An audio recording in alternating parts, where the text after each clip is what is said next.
Turning back time. Understanding. The day before yesterday. Hello language learners.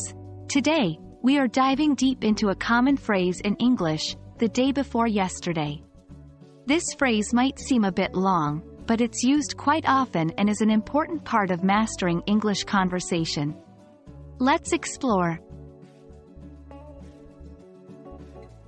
The day before yesterday is a phrase used to refer to the day that came 2 days before the present day. To make it simple, if today is Wednesday, the day before yesterday would be Monday. Here's an example. I started reading this book the day before yesterday. In this sentence, if today is Friday, the person started reading the book on Wednesday. Let's learn how to use this phrase in our daily conversations. 1. Talking about past events. This phrase can be used to talk about something that happened not yesterday, but the day before it. Example: the day before yesterday, we went to a beautiful park. 2. Referencing past weather. We can use it to talk about the weather conditions 2 days ago.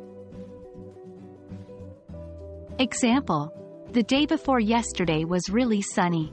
3. Discussing feelings or states. It can also express how you felt or what your state was 2 days back. Example: the day before yesterday, I was feeling really unwell.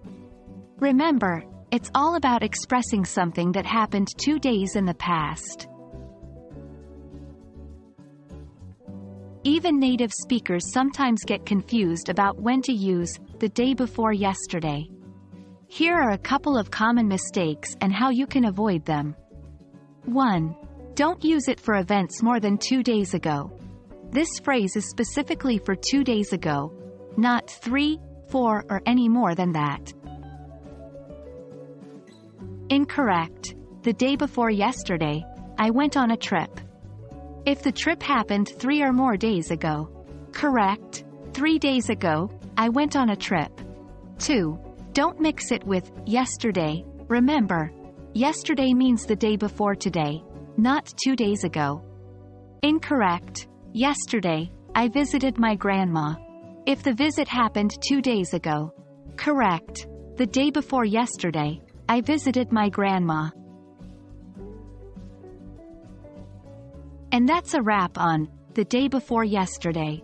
This phrase may seem a little tricky, but with practice, you'll get the hang of it.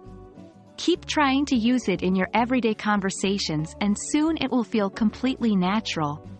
Happy learning, and see you in our next lesson.